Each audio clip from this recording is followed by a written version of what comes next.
I always thought betrayal would taste bitter, like medicine forced down your throat. Instead, it tasted like the vanilla frosting on my graduation cake, sweet on my tongue while my world crumbled around me. My name is Alexandria Rivers, and I was 22 when I learned that some celebrations are just elaborate setups for devastation. Before we jump back in, tell us where you're tuning in from, and if this story touches you, make sure you're subscribed, because tomorrow I've saved something extra special for you. The morning of May 15th started like every college graduate's dream. Sunlight streamed through the windows of our family home in Millbrook Heights, casting golden rays across the hardwood floors that my mother, Victoria, had spent hours polishing for today's celebration. The smell of her famous cinnamon rolls filled the air, mixing with the scent of fresh flowers my father, Harold, had arranged in every room. Everything was perfect. Too perfect, as I would soon discover. "Lexi, sweetheart, come down. Your breakfast is getting cold." Victoria's voice carried up the stairs, warm and melodic as always. She had this way of making even the simplest moments feel special, which is probably why I never saw what was coming.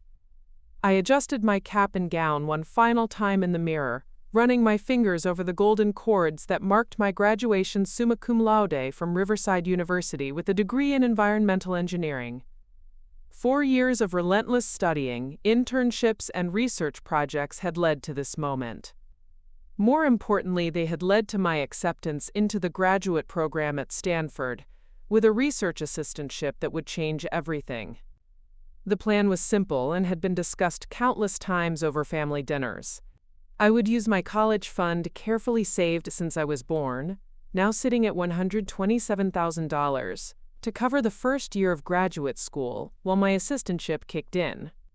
Then I'd pursue my PhD in renewable energy systems, the field that had captured my heart since my sophomore year, when I'd watched documentaries about climate change until 3 a.m., unable to sleep, knowing what we were doing to our planet.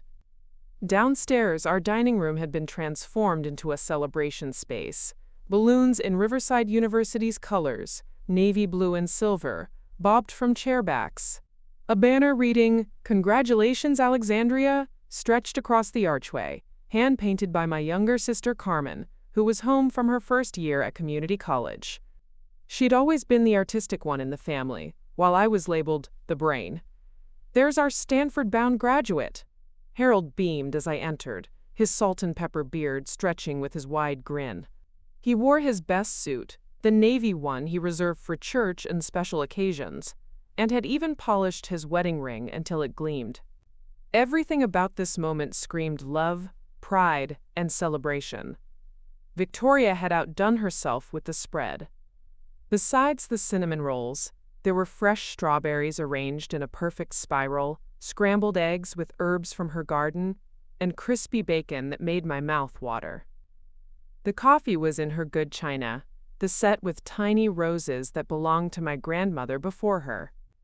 "I can't believe my baby is going to Stanford," she said, dabbing at her eyes with a tissue. "When you were little, you used to build these elaborate structures with your blocks, always trying to make them better for the earth," you'd say. "Remember the solar panel you tried to make out of aluminum foil when you were 8?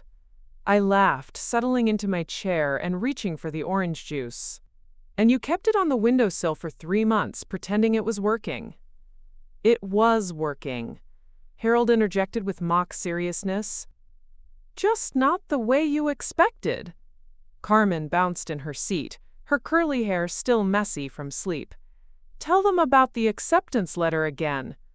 I want to hear about the research project with the wind turbines."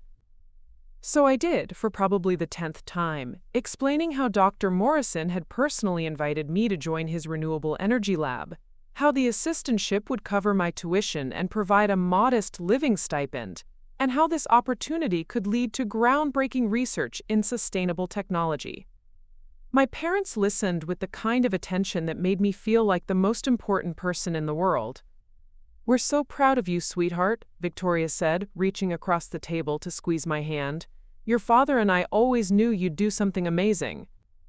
Harold nodded enthusiastically. "Remember when she won the state science fair in high school?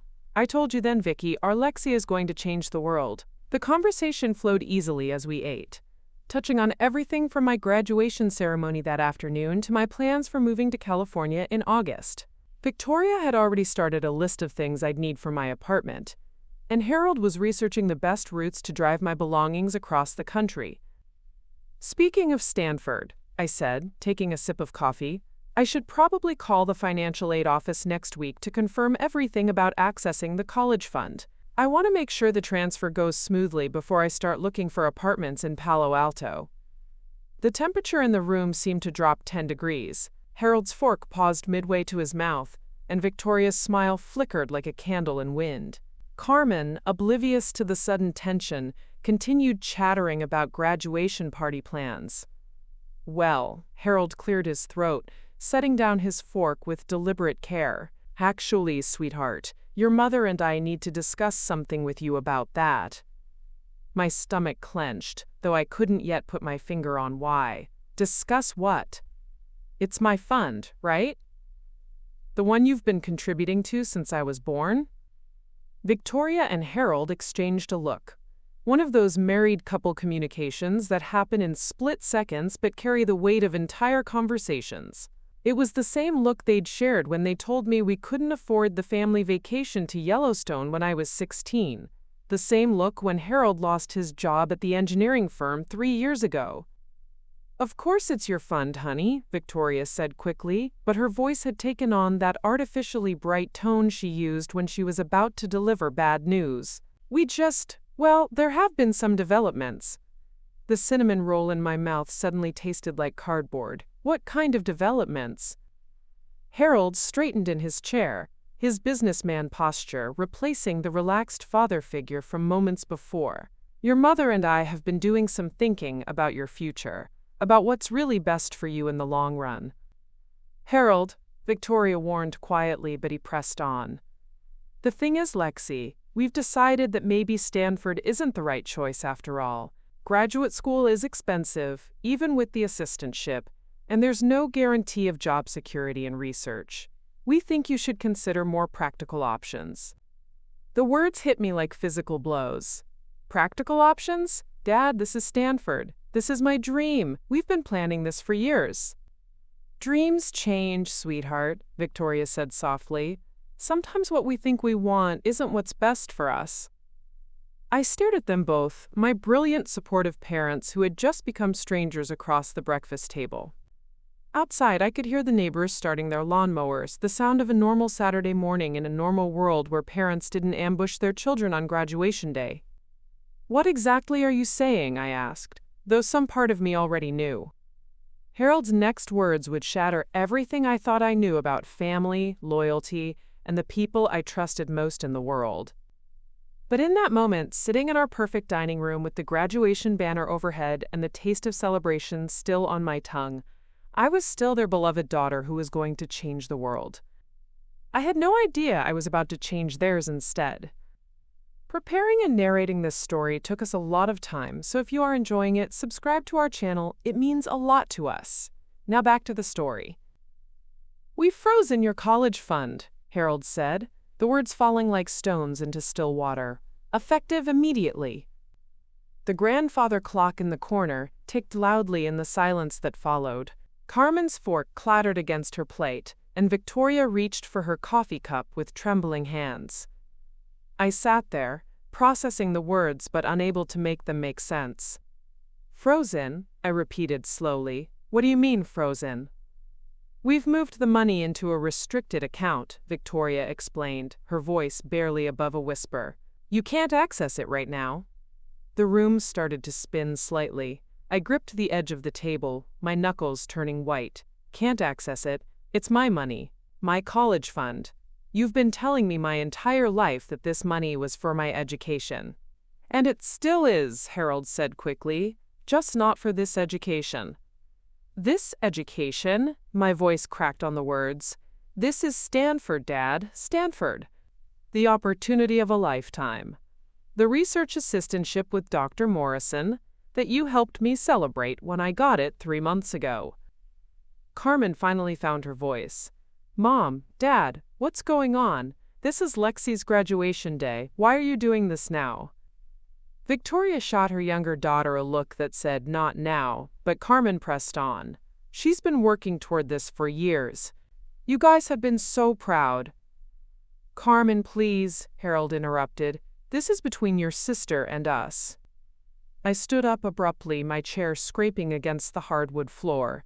"No, it's not just between us. You waited until today, graduation day, to drop this bomb. Why now? Why today of all days?" The silence stretched until Victoria finally spoke. "Because we hoped you'd come to your senses about graduate school on your own. We thought maybe after 4 years of college you'd want to start earning money, start building a real life." "A real life?" I stared at my mother in disbelief. "Environmental engineering isn't a real life? Research that could help save the planet isn't real?" Harold leaned forward, his hands clasped on the table. "Sweetheart, you're 22 years old. You should be thinking about marriage, about giving us grandchildren, about settling down. This research fantasy." Fantasy? The word exploded out of me. "I graduated summa cum laude. I have a full research assistantship. Companies are already interested in my undergraduate thesis on wind energy efficiency. This isn't a fantasy, it's my career." "Careers in research don't pay well," Victoria said quietly. "You'll struggle for years, maybe decades, chasing grants and hoping for tenure. We don't want that life for you." I walked to the window, looking out at the perfectly manicured lawn where I'd played as a child, where I'd set up my first science experiments, where I'd dreamed of making discoveries that would change the world. Everything looked the same, but nothing would ever be the same again. "How much?" I asked without turning around.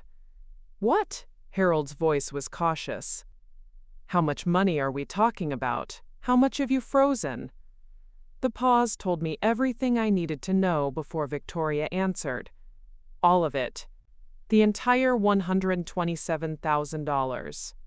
I turned back to face them, and something inside me shifted. The devastating hurt began to crystallize into something harder, sharper. All of it, my entire future, just frozen. "We're not saying never," Harold rushed to explain. "We're saying not now. Take a year, get a job with your engineering degree, see what the real world is like. If you still want to pursue graduate school after that, what? You'll graciously allow me to access my own money." My voice was calm now, dangerously calm. "The money that was specifically saved for my education?"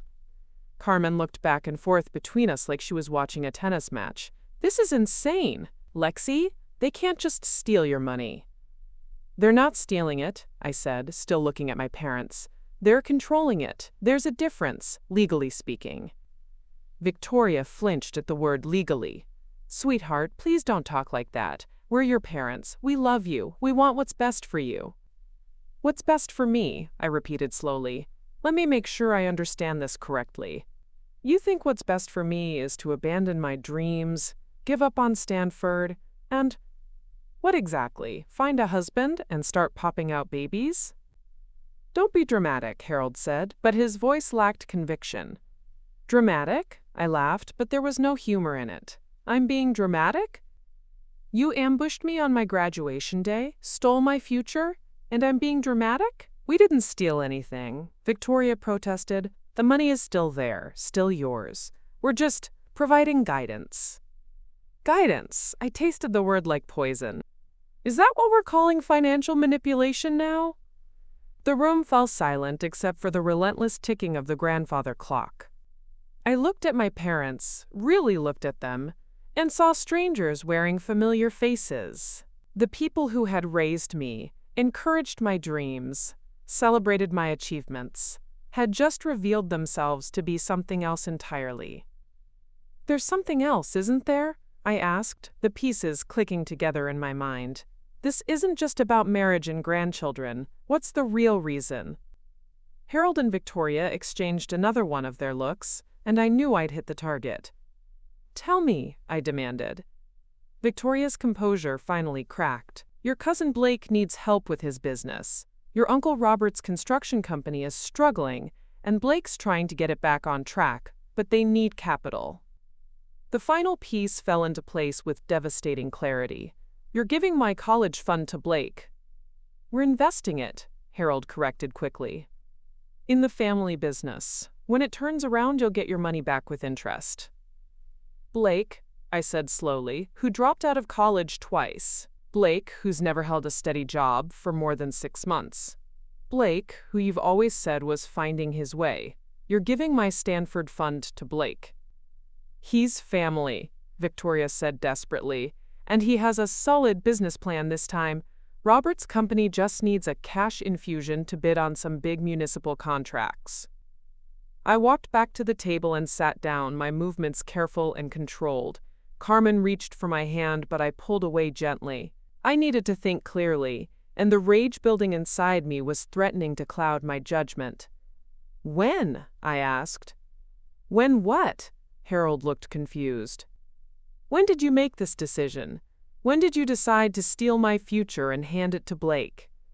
3 weeks ago, Victoria admitted quietly. Robert came to us, explained the situation. The company is about to go under without help, and Blake really believes he can turn it around. 3 weeks ago. While I was finishing my final exams, writing my thesis defense, preparing for graduation, they were planning this betrayal. So when I called you last month, excited about my research position, when I showed you the acceptance letter again, when we celebrated together, I paused, the full scope of their deception hitting me. You already knew you were going to destroy it all. We didn't destroy anything, Harold protested weakly. I stood up again, this time with purpose.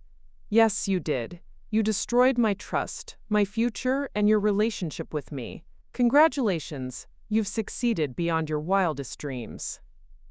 Lexi, please, Victoria reached for me, tears streaming down her face. Don't say things you can't take back.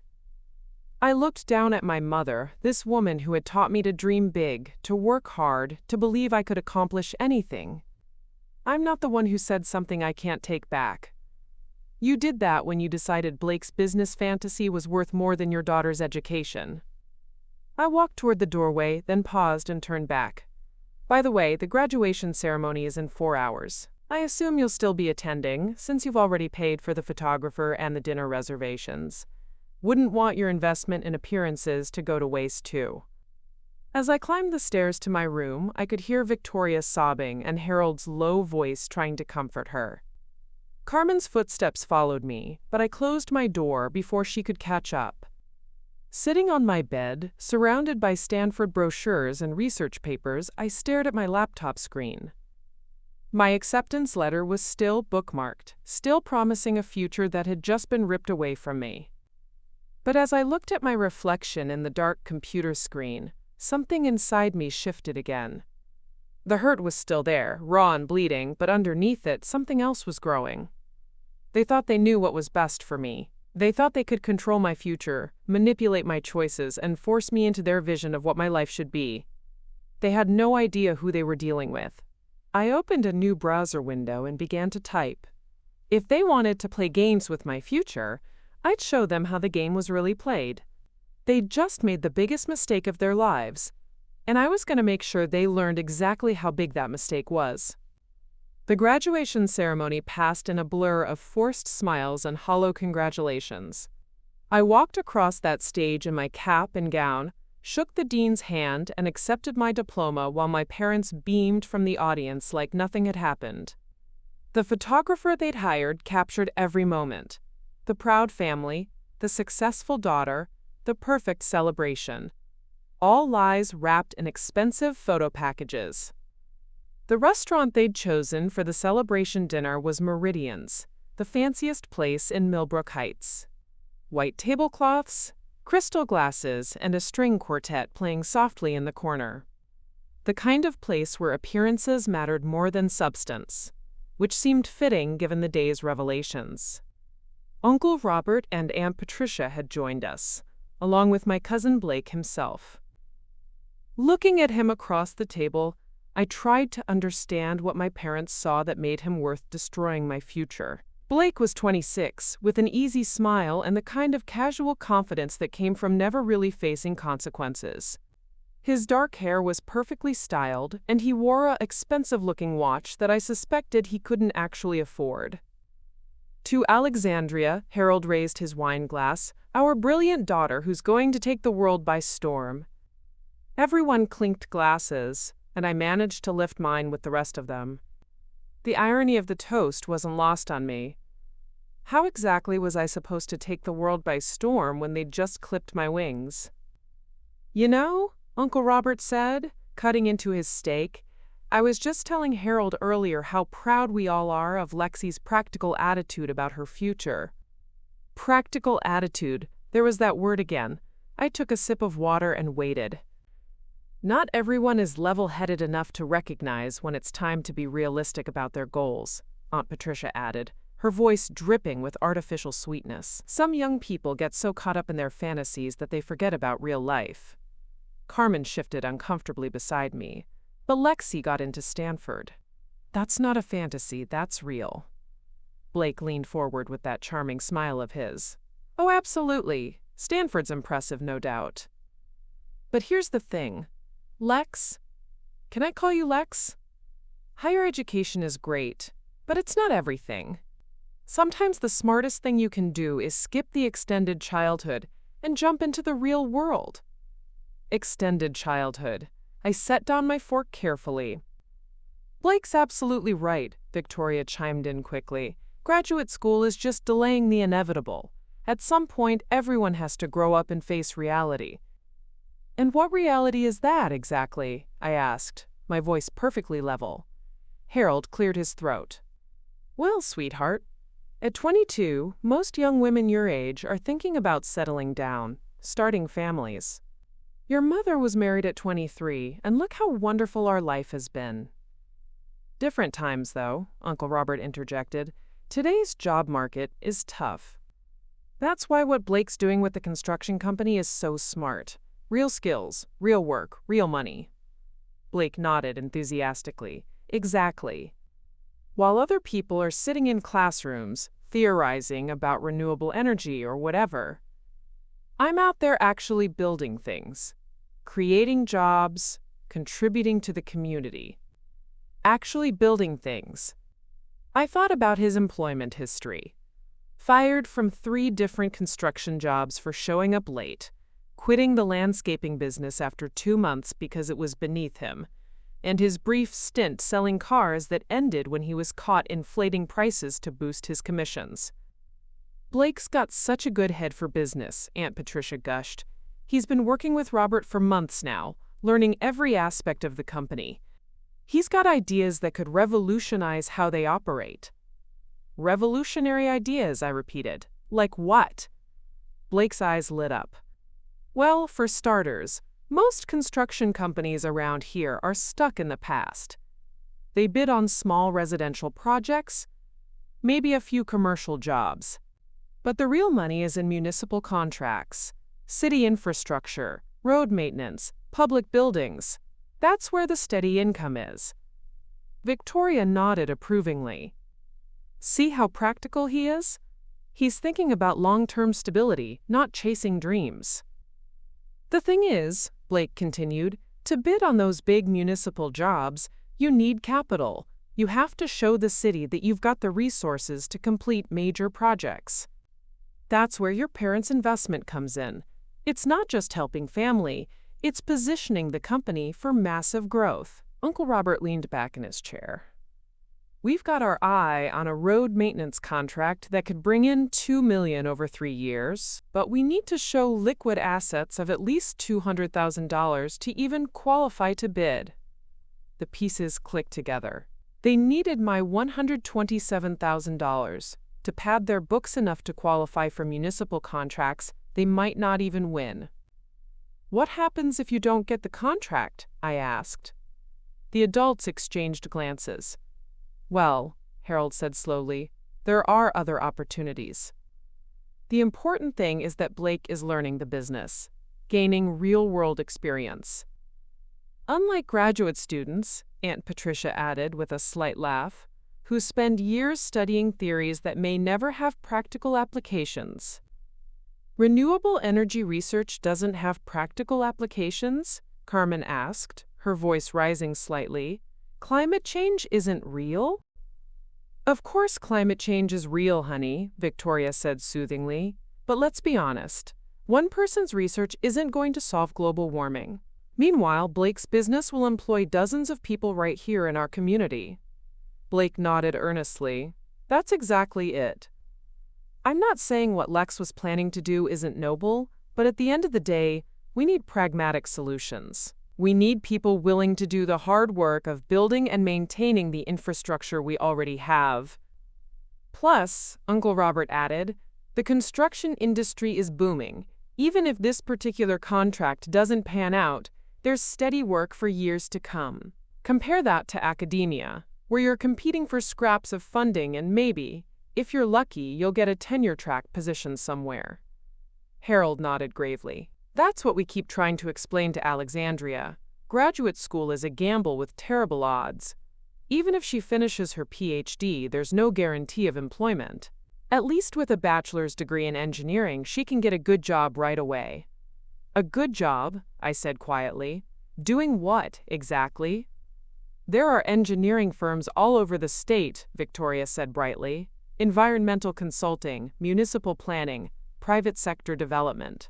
You could have a steady income, benefits, security. Security? I repeated. Like the kind of security Blake had at his last 3 jobs? The temperature at the table dropped several degrees. Blake's smile faltered for just a moment before returning full force. Hey, I'm not going to apologize for being selective about opportunities, he said with a laugh. I could have stayed at any of those places, but I was looking for something where I could really make a difference. That's why working with Dad's company is perfect.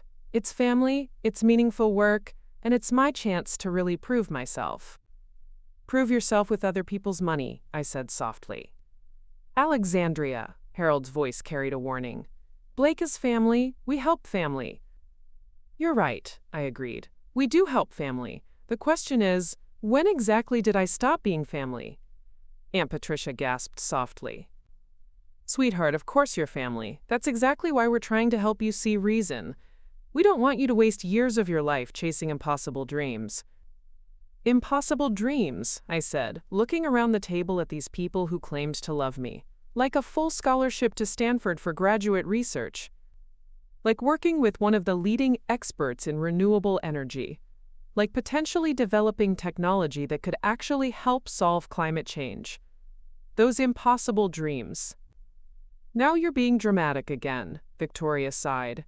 One graduate student isn't going to solve climate change, honey. Be realistic. Blake leaned forward again, his expression earnest and condescending. Look, Lex, I get it. When I was younger, I had big dreams too. I was going to be a professional athlete, then a movie producer, then a tech entrepreneur. But at some point, you have to accept that most people aren't destined for greatness. Most people need to find satisfaction in contributing to their communities in smaller, more practical ways. Most people aren't destined for greatness. I repeated his words slowly. Is that what you think about me, that I'm not destined for greatness? The silence stretched uncomfortably long. Finally, Harold spoke. Sweetheart, we think you're wonderful, but we also think you're setting yourself up for disappointment by aiming so high. Better to aim low and succeed than aim high and fail, Uncle Robert added sagely. Plus, Aunt Patricia said, there's nothing wrong with the more traditional path. Marriage, children, a stable job, these things bring real happiness. All this career obsession is a modern invention. Women were perfectly happy for thousands of years without needing to prove themselves in laboratories. Victoria nodded enthusiastically. Exactly. Look at me. I never went to graduate school, and I've had a wonderful, fulfilling life. There's so much joy in building a family, creating a home. You're missing out on the best years of your life by burying yourself in books and research. The best years of my life, I said, looking at my mother. You think my early 20s should be spent getting married and having babies instead of advancing human knowledge? I think your early 20s should be spent learning what really matters, she replied. And what really matters is love, family, and stability, not abstract theories about wind turbines. Blake laughed. Wind turbines? See, that's exactly what I'm talking about. While you're studying wind patterns or whatever, I'm building actual structures that people actually use. Roads, buildings, bridges, things that matter in the real world. I looked around the table one more time at these people who had convinced themselves they were saving me from my own ambitions. They genuinely believed they were doing me a favor by destroying my dreams. They thought they were protecting me from disappointment by guaranteeing I'd never have the chance to succeed. The waiter appeared to refill our water glasses, and I watched the ice cubes settle in my glass like my thoughts were settling in my mind, clear, cold, and sharp. They thought I wasn't destined for greatness. They thought my research was meaningless, my dreams impossible, my ambitions foolish. They thought Blake's sketchy business plan was worth more than my Stanford acceptance. What they didn't know was that while they were sitting here explaining why I should lower my expectations, I was calculating exactly how high I was going to raise the stakes. Let them think I was just another dreamy college graduate who needed to be brought down to earth.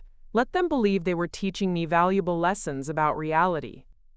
I was about to teach them a few lessons of my own about what reality actually looked like when you underestimated the wrong person.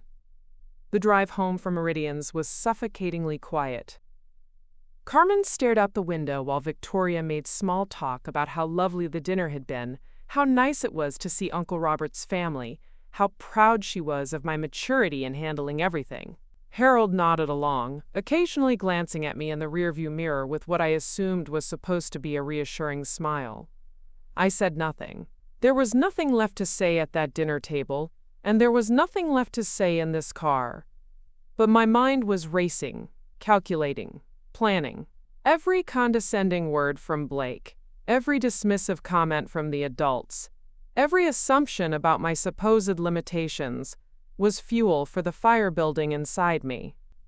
When we pulled into our driveway, I announced I was going for a walk. I need some air to process everything, I said, which was true enough.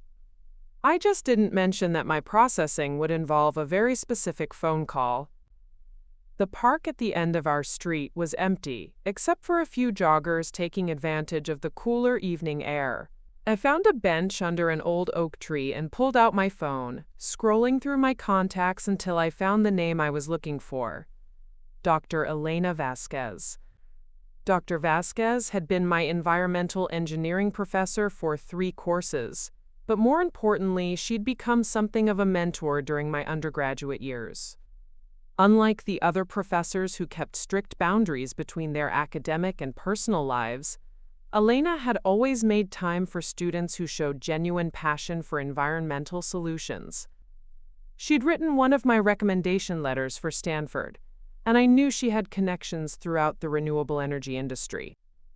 More relevant to my current situation, Elena had mentioned several times that she consulted for private companies on environmental impact assessments and sustainability projects. She'd even joked once that she made more from consulting in a month than she did from teaching in a semester. The phone rang twice before her familiar voice answered. Alexandria, how did graduation go? Are you calling to tell me you've changed your mind about Stanford and want to stay here as my research assistant? Her laugh was warm and genuine. Dr. Vasquez, I need to ask you something, and I need you to be completely honest with me.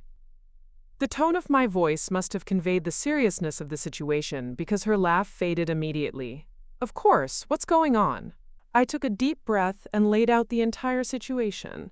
The frozen college fund, Blake's business plan, the family's expectations that I abandon graduate school for marriage and babies, the assumption that my research dreams were impractical fantasies.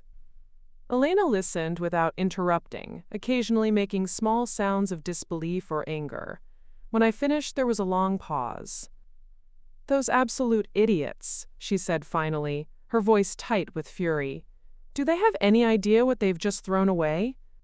Alexandria, you're one of the most promising students I've worked with in 15 years of teaching. Your undergraduate thesis on wind turbine efficiency optimization was publishable quality work. Publishable. Most graduate students don't produce research that sophisticated. But they're not completely wrong, are they? I asked. Academic research is competitive, funding is limited, and there's no guarantee of success. Honey, Elena's voice softened, there's no guarantee of success in anything. But you know what is guaranteed? Mediocrity if you accept their vision of your life. You want to know about practical applications? The modifications you proposed to wind turbine blade design could increase energy output by 12%. Do you understand what that means on a commercial scale? I did understand, actually. A 12% increase in efficiency across wind farms could translate to millions of dollars in additional clean energy production annually. Here's what I'm going to tell you, Elena continued, and I want you to listen carefully. You don't need Stanford to succeed, though it would certainly help. You don't need your family's money, though it would make things easier. What you need is determination, intelligence, and the right opportunities. And from where I'm sitting, you have all three. Dr. Vasquez, can I ask you something specific about consulting work? Of course. How long would it take someone with my background to start earning significant income from environmental consulting, assuming they were willing to work extremely hard and had the right connections? There was another pause, and I could almost hear her thinking, are you asking theoretically, or are you asking because you're considering an alternative path? I'm asking because I need to know if it's possible to build something substantial very quickly, something that would prove my family wrong about my capabilities and my field. Alexandria, Elena's voice was careful now, what are you planning? I watched a jogger pass by, her steady rhythm reminding me of the consistency and persistence that had gotten me through 4 years of engineering coursework. I'm planning to show them exactly how wrong they are about everything, about me, about my field, about what's practical and what's not. I see. Another pause. In that case, let me tell you about a client of mine. Meridian Energy Solutions. They're a mid-sized company that specializes in renewable energy installations for commercial and municipal clients. They've been looking for someone to handle their environmental impact assessments and efficiency optimization projects. The pay is excellent. And more importantly, there's potential for performance bonuses based on energy savings you can document for their clients. My pulse quickened. What kind of timeline are we talking about? For someone with your qualifications, you could start within 2 weeks if you were available. And Alexandria, I'm going to be blunt. They're desperate for someone competent. Their last consultant was charging them premium rates for substandard work. If you can deliver what I think you can deliver, they'll pay you whatever you ask within reason. And hypothetically, if someone wanted to eventually start their own consulting firm? Elena laughed, but it was a different kind of laugh now. Excited? Conspiratorial. Hypothetically, someone could use a position like this to build a client base, develop a reputation, and accumulate the capital needed to go independent. Hypothetically, someone brilliant and motivated could be running their own firm within a year or two.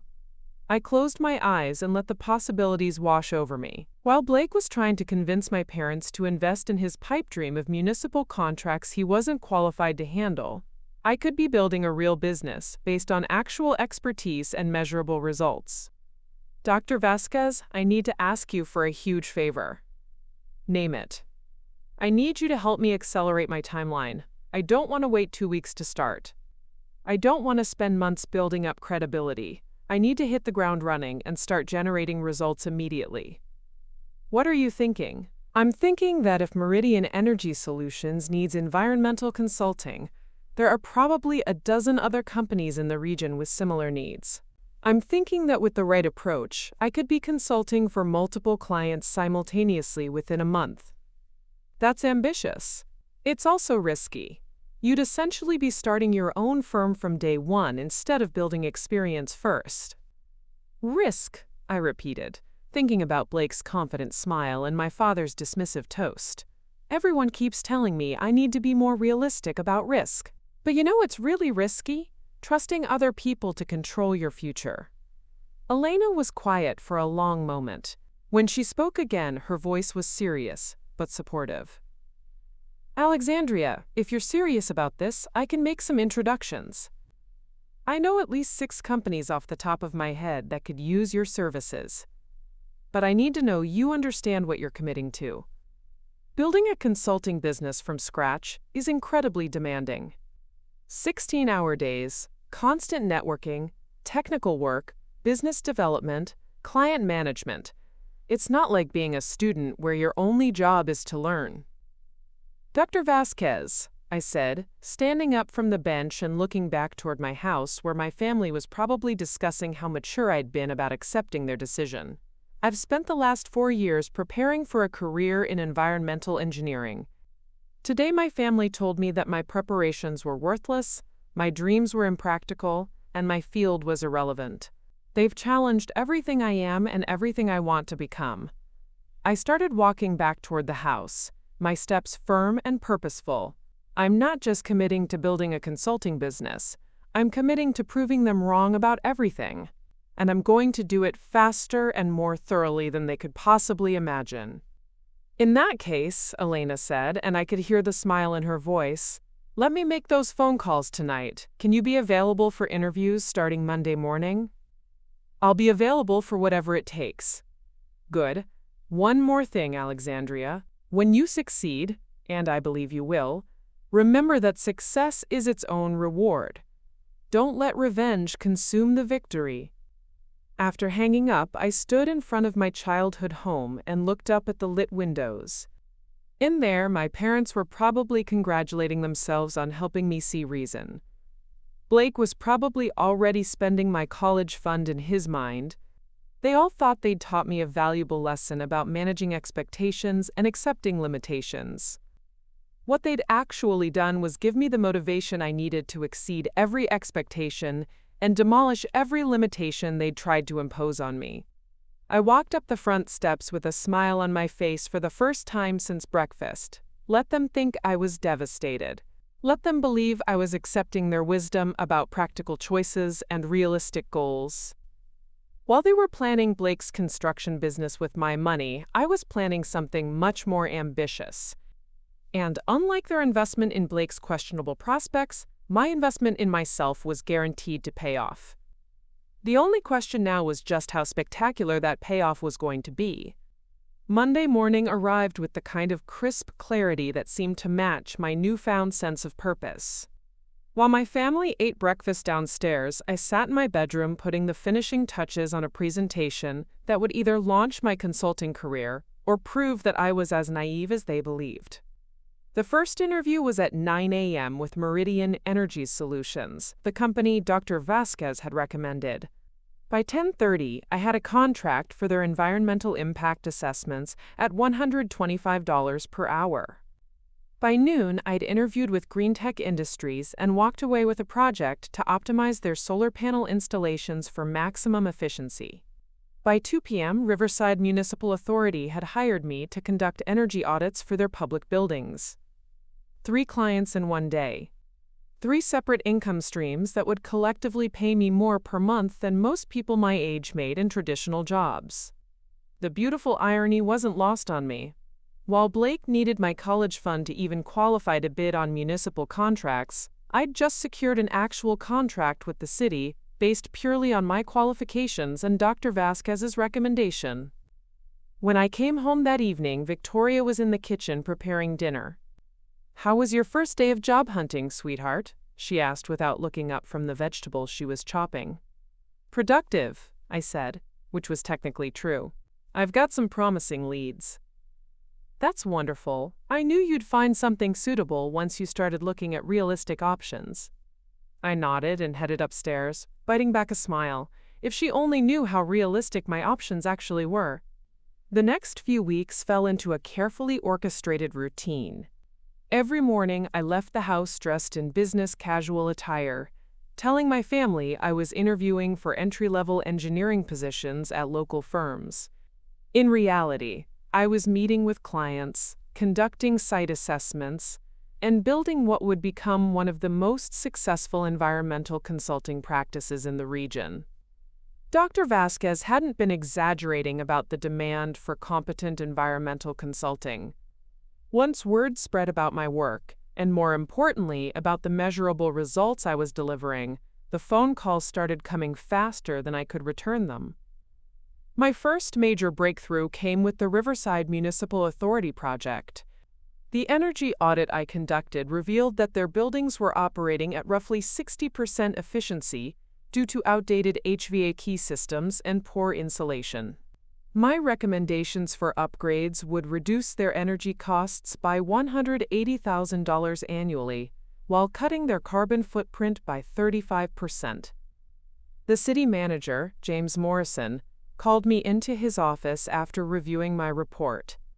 "Ms. Rivers, I've been dealing with consultants for 15 years, and I've never seen analysis this thorough or recommendations this actionable. How quickly can you start implementing these changes?" "Implementation isn't typically part of environmental consulting," I explained. "I assess and recommend, but construction and installation are usually handled by separate contractors." Morrison leaned back in his chair. "What if we wanted to hire you to oversee the entire project? Coordinate with contractors, ensure quality control, guarantee the projected savings." The project management fee he proposed was more than my parents made in 6 months combined. I accepted on the spot. But the real game changer came 3 weeks into my secret career when Dr. Vasquez called with an opportunity that would accelerate my timeline beyond anything I'd imagined. "Alexandria, how would you feel about taking on a project with some serious profile?" she asked during one of our evening check-ins. "Define serious profile." "Pacific Northwest Energy Consortium. They're planning a massive wind farm development, 200 turbines across 15,000 acres. They need someone to handle the environmental impact assessment and efficiency optimization for the entire project." I nearly dropped my phone. "Dr. Vasquez, that's a multi-million-dollar project. They'll want an established firm with years of experience and dozens of employees." "Actually, they want someone brilliant who can deliver innovative solutions without the bureaucratic overhead of a large firm. I may have mentioned your undergraduate thesis on wind turbine efficiency optimization. The Pacific Northwest Energy Consortium contract was worth $350,000 over 6 months. More than twice what my parents had stolen from me, and I'd earn it through my own expertise rather than inherited savings. The only challenge was maintaining my cover story at home. My family continued to believe I was struggling to find appropriate entry-level work, occasionally mentioning job interviews that hadn't panned out or positions that weren't quite the right fit. Meanwhile, I was working 16-hour days split between client sites, technical analysis, and building the business infrastructure I needed to handle my rapidly expanding client base. I rented a small office space downtown under the name Alexandria Rivers Environmental Consulting and hired my first employee, a recent graduate from the business program who could handle scheduling, invoicing, and client communications while I focused on the technical work. The hardest part was hiding my growing success from Carmen, who had moved back home after finishing her first year at community college. She was sharp enough to notice that I was leaving the house early and coming home late every day, always carrying a professional-looking briefcase and occasionally taking calls that sounded distinctly business-related. One evening, she cornered me in my room. "Lexi, what's really going on? You've been acting weird for weeks." I looked at my sister, this person I'd always been close to, and weighed my options. Carmen had been as shocked as I was by our parents' decision about the college fund. She defended me at the graduation dinner and asked uncomfortable questions about the fairness of giving my money to Blake. "Can you keep a secret?" I asked finally. Her eyes lit up. "The biggest secret ever." I showed her my laptop screen, which displayed my business bank account balance, $89,000 in 6 weeks of operation. Carmen stared at the number for a full minute before speaking. "Holy shit, Lexi." "Language," I said automatically, then laughed at the absurdity of worrying about profanity when I was showing her evidence of a rapidly growing business empire. "Is this real? What exactly are you doing?" I explained the consulting work, the client projects, the Pacific Northwest contract that would put me well into 6 figures by year's end. Carmen listened with increasing amazement, occasionally asking technical questions that proved she understood the magnitude of what I was building. "So while Mom and Dad think you're failing to find a decent job, you're actually running a successful business." "Not just successful," I said, pulling up my project pipeline.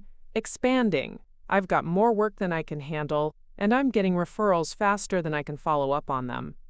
Carmen was quiet for a moment, then asked the question I'd been waiting for. "Are you going to tell them?" I closed my laptop and looked at my sister. "Eventually. But not yet. Right now, they're busy explaining to everyone how they helped me see reason about my impractical dreams. Blake's been using my college fund to make deposits on equipment he can't afford, assuming the municipal contracts will come through. Uncle Robert's been telling people about the revolutionary changes Blake's bringing to his business. And meanwhile, you're actually succeeding in the field they said was pointless. More than succeeding, thriving." Carmen grinned. "This is going to be epic when you finally reveal it." Over the following weeks, Carmen became my unofficial confidant and assistant. She helped me maintain my cover story by answering calls from family members when I was in client meetings, occasionally mentioning how hard I was working to find the right opportunity. She also became fascinated by the technical aspects of my work, often staying up late asking questions about renewable energy systems and environmental impact analysis. "You know," she said one night as I was preparing for a presentation to the Pacific Northwest Energy Consortium Board, "I was thinking about switching my major anyway. This stuff is actually pretty interesting." The thought of Carmen joining me in environmental engineering was appealing, but I had bigger concerns at the moment. My business was growing so rapidly that I was approaching a decision point. I needed to either slow down and stay small, or expand dramatically and risk attracting attention. The Pacific Northwest project was scheduled to go public within 2 months, which would mean press coverage and industry recognition. There was no way to complete a project of that magnitude while maintaining my cover story about struggling to find work. But there was also no way I was going to pass up the opportunity.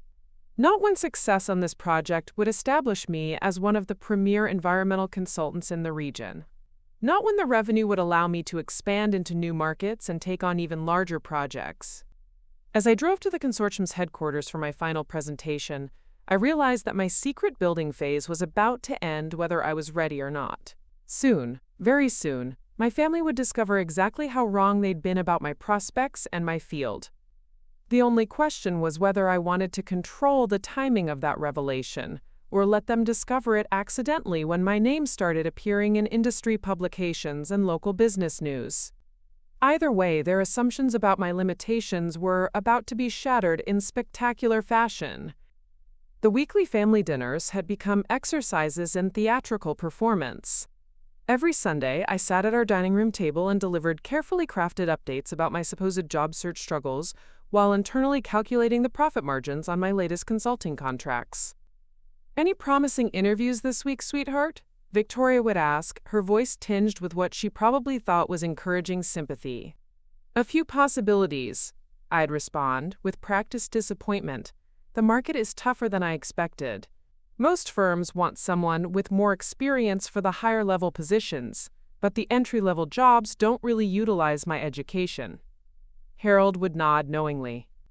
"That's exactly what we were trying to explain about graduate school.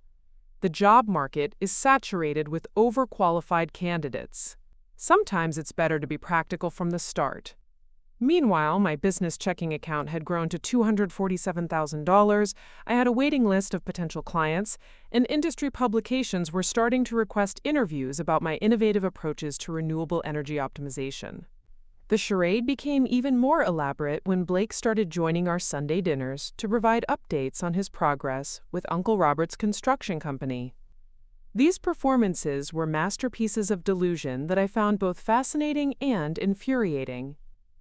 "The municipal contract application is moving through the approval process," Blake would announce, with the confidence of someone who had never actually read the 47-page requirements document. "We should hear back within the next few weeks." What Blake didn't know, but I did, thanks to my work with Riverside Municipal Authority, was that his application had been rejected 2 weeks earlier due to insufficient financial backing and a lack of relevant project experience. The city had specific requirements for previous municipal work that Uncle Robert's residential construction background simply didn't meet. "That's wonderful news," Victoria would gush. "It's so impressive how you've turned the business around." "Well," Blake would say with false modesty, "it's all about having the right vision and the capital to execute it. That investment from Harold and Victoria has been crucial for establishing credibility with the city."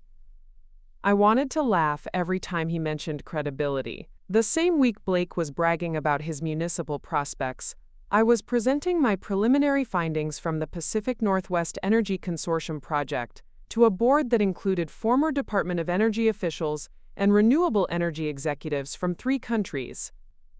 But the most challenging part of maintaining my facade wasn't the family dinners. It was the constant stream of phone calls and opportunities I had to decline or redirect.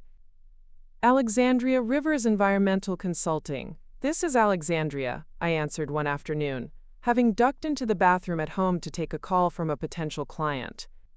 "Ms. Rivers, this is David Chen from Green Valley University. We're expanding our sustainability program, and we'd like to discuss having you conduct an energy audit of our entire campus. The project would be worth approximately $180,000.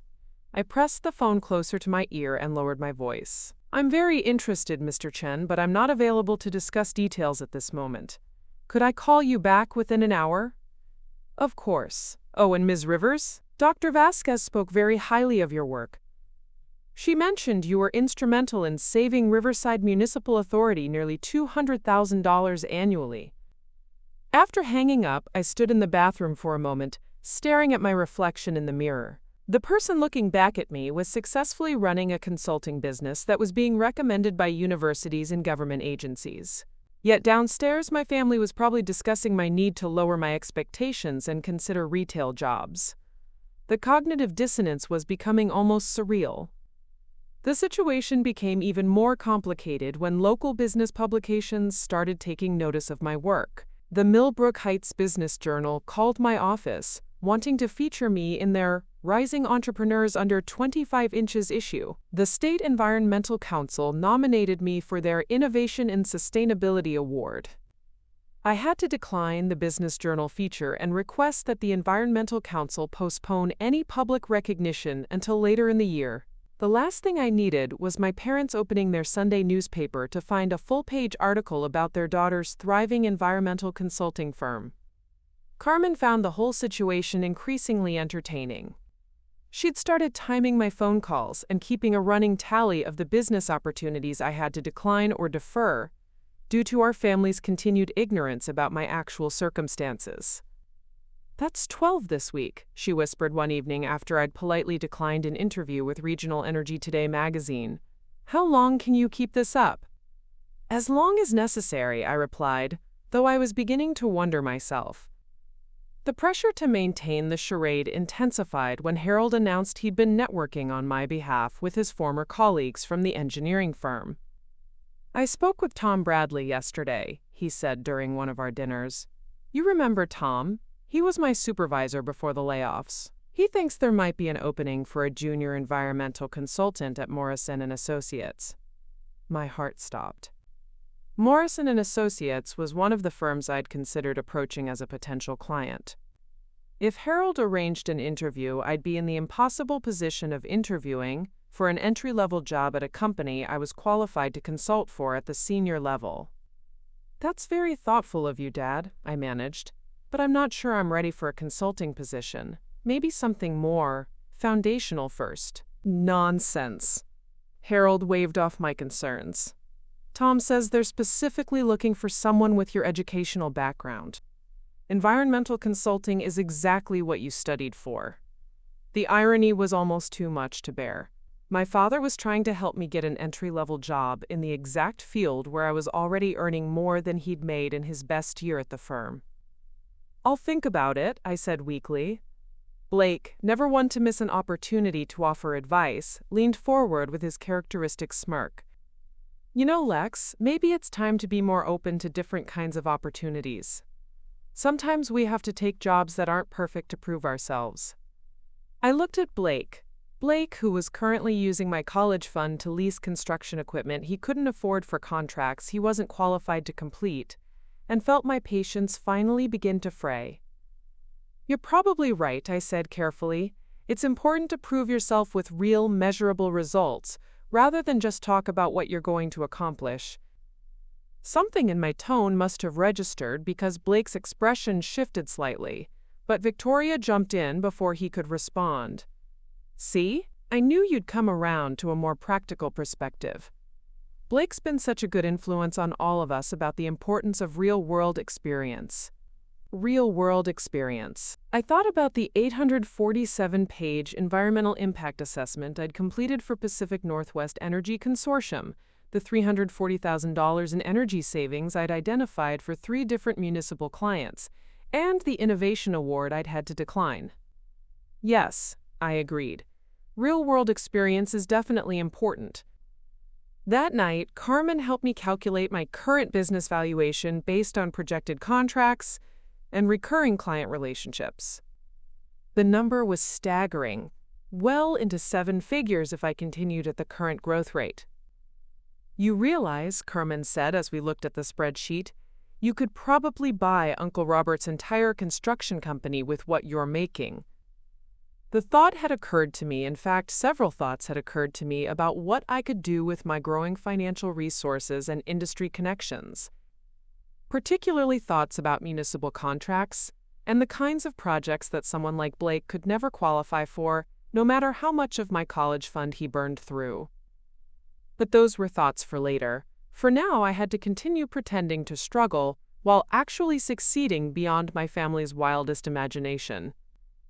The Pacific Northwest project was scheduled for completion in 6 weeks, at which point my involvement would become public knowledge. Major renewable energy projects always generated press coverage, and lead consultants were inevitably mentioned in the coverage. 6 weeks to maintain the facade. 6 weeks before my family discovered that their practical daughter had built something extraordinary, while they were busy explaining why she should lower her expectations. I was starting to look forward to that conversation almost as much as I was looking forward to my next client meeting. The first crack in my family's carefully constructed reality appeared on a Tuesday morning when Uncle Robert called our house at 7:30 a.m. I was in the kitchen making coffee before heading to a client presentation when Harold answered the phone, his voice still thick with sleep. "Robert, what's wrong? It's barely past 7. From Harold's increasingly tense responses, "What do you mean overdue?" and "How much are we talking about?" I could piece together that Uncle Robert's construction company was facing some kind of financial crisis. After Harold hung up, he sat at the kitchen table with his head in his hands. Victoria appeared in her robe, immediately sensing the tension. "What's going on?" she asked, pouring herself coffee with hands that weren't quite steady. "Robert's in trouble. The equipment leases Blake arranged are 3 months behind on payments. The suppliers are threatening to repossess everything unless they get $47,000 by Friday." I paused in gathering my presentation materials. 3 months behind? How did it get that bad? Harold looked up at me with exhausted eyes. Blake was supposed to be managing the finances, while Robert focused on operations. Apparently, Blake kept assuring him that the municipal contract payments were coming, that they just needed to bridge the gap for a few more weeks. The municipal contracts that had been rejected months ago. The contracts, I could have told them, were impossible to secure with their current qualifications, if anyone had bothered to ask my professional opinion instead of dismissing my expertise. "Can't Blake cover the payments?" Victoria asked. "He's been so confident about the business prospects."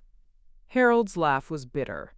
"Blake doesn't have $47,000. Apparently, he's been using the operational funds to lease newer equipment and hire additional crew, anticipating the contract revenue that—" He trailed off, unable to finish the sentence. "That isn't coming," I completed quietly. "We don't know that for certain," Victoria said quickly, but her voice lacked conviction. "The city moves slowly on these things. Maybe."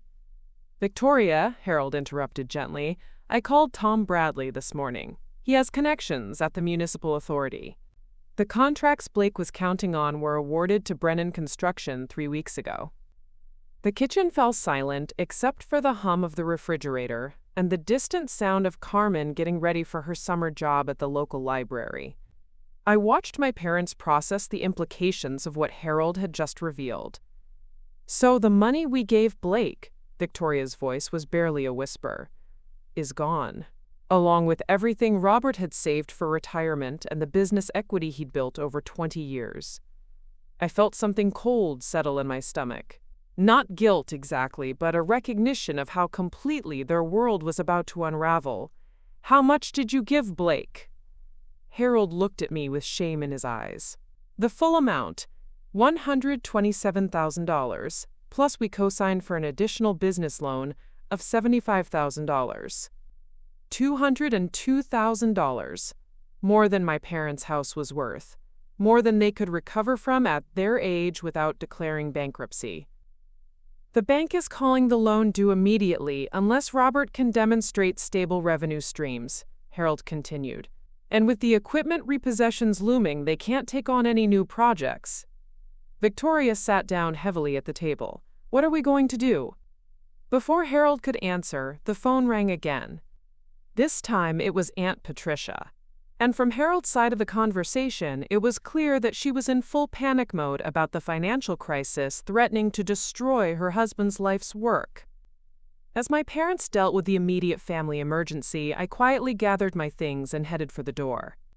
I had a presentation to deliver to a renewable energy consortium about optimizing wind farm efficiency, work that would earn me more in one afternoon than Blake had managed to generate in months of burning through my college fund. The drive to my presentation gave me time to process the magnitude of my family's financial disaster. They'd trusted Blake with everything.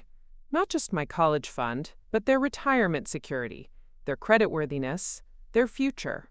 And Blake, with his confident smiles and revolutionary business ideas, had destroyed it all while chasing contracts he was never qualified to pursue. The irony was almost too perfect. While I was being lectured about practical choices and realistic expectations, Blake was gambling with other people's money on fantasies that any competent business analysis would have revealed as impossible. My presentation went flawlessly. The consortium executives were impressed with my efficiency projections and approved the implementation of my recommendations for their newest wind farm. The contract amendment they signed would add another $85,000 to my business revenue over the next 4 months. When I returned home that evening, the atmosphere was funeral quiet. Carmen met me at the door with wide eyes. "It's bad, Lexi," she whispered. "Really bad. Mom's been crying all afternoon. And Dad's been on the phone with lawyers trying to figure out if there's any way to recover the money." I found my parents in the living room, surrounded by financial documents and legal papers. Victoria's eyes were red and swollen, and Harold looked like he'd aged 5 years in a single day. "How are you holding up?" I asked gently. Harold looked up from a bank statement. "We're going to lose the house, Lexi. The second mortgage we took out to help Blake, combined with the business loan we co-signed, we can't make the payments without Robert's company generating income. And Robert's company can't generate income without equipment," Victoria added quietly. "It's a complete disaster." I sat down across from them, carefully modulating my expression to show concern rather than the grim satisfaction I was actually feeling. "What about Blake? Surely he has some responsibility for this situation." Harold's mouth twisted into something resembling a smile. "Blake disappeared yesterday." Patricia called around to his friends. "Apparently, he's taking some time to figure out his next steps somewhere in Colorado." Of course he was. Blake had never faced real consequences for his failures before. Why would he start now, when the stakes were highest? "We should have listened to you," Victoria said suddenly, looking directly at me. "That night, when you asked about giving Haley your college fund, you tried to tell us it was wrong and we didn't listen." "This isn't about Haley," I corrected carefully. "This is about Blake and a business plan that was never realistic." "But we made the same mistake," Harold said heavily. "We took your future and gambled it on someone else's dreams. Just like we did with your cousin, we did with Blake." The comparison wasn't lost on me. My parents had a pattern of sacrificing my opportunities to support family members who had never demonstrated the competence or commitment to deserve that support. Maybe, I said slowly, this is an opportunity to make different kinds of decisions going forward. Victoria looked up sharply. What do you mean? I mean, maybe it's time to stop assuming that practical means safe, and dreamy means risky. Maybe Blake's construction fantasy was actually the impractical choice, and my environmental engineering career was the practical one. Harold was quiet for a long moment. You're right, of course. But right or wrong, we still have to deal with the consequences of our choices. And those consequences are going to destroy us financially. Over the next few days, the full scope of the disaster became clear. Uncle Robert's construction company was liquidating its assets to pay creditors. Blake's equipment leases were being repossessed, leaving half-finished projects that Robert couldn't complete. The municipal authority was considering legal action for the abandoned work on a public building renovation that Blake had started but couldn't finish. My parents were facing the loss of their home, their savings, and their retirement security. Aunt Patricia was threatening divorce unless Robert could find a way to recover their losses. The entire extended family was in crisis because of Blake's incompetence and my parents' willingness to enable it. And through it all, I continued my carefully maintained facade of struggling to find appropriate entry-level work while actually running a consulting business that was generating more revenue than Uncle Robert's company had ever achieved in its best years. But the facade was becoming harder to maintain as opportunities kept presenting themselves. Dr. Vasquez called with news that the Department of Energy was interested in funding a research project based on my wind turbine efficiency innovations. A renewable energy investment firm wanted to discuss funding my expansion into solar optimization consulting. Each opportunity I had to decline while my family descended into financial ruin felt like a small betrayal of my own success, but I wasn't ready to reveal the truth yet. Not while they were still processing the consequences of underestimating me and overestimating Blake. Soon, though, very soon, they would learn exactly how wrong they'd been about everything. And when that moment came, I wanted them to fully understand the cost of their choices. Not just the money they'd lost, but the opportunities they'd dismissed, and the daughter they'd underestimated. The irony of their situation was about to become much more pointed than they could possibly imagine. 3 weeks after Blake's disappearance, my business reached a milestone that made maintaining my cover story nearly impossible.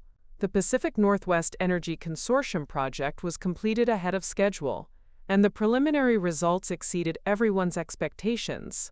My efficiency optimizations would save the consortium $2.3 million annually, while increasing their renewable energy output by 18%.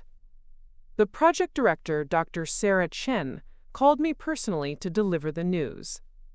Alexandria, these results are extraordinary. We're talking about industry-leading improvements that could revolutionize how wind farms operate. We want to discuss expanding your contract to cover our entire West Coast operation.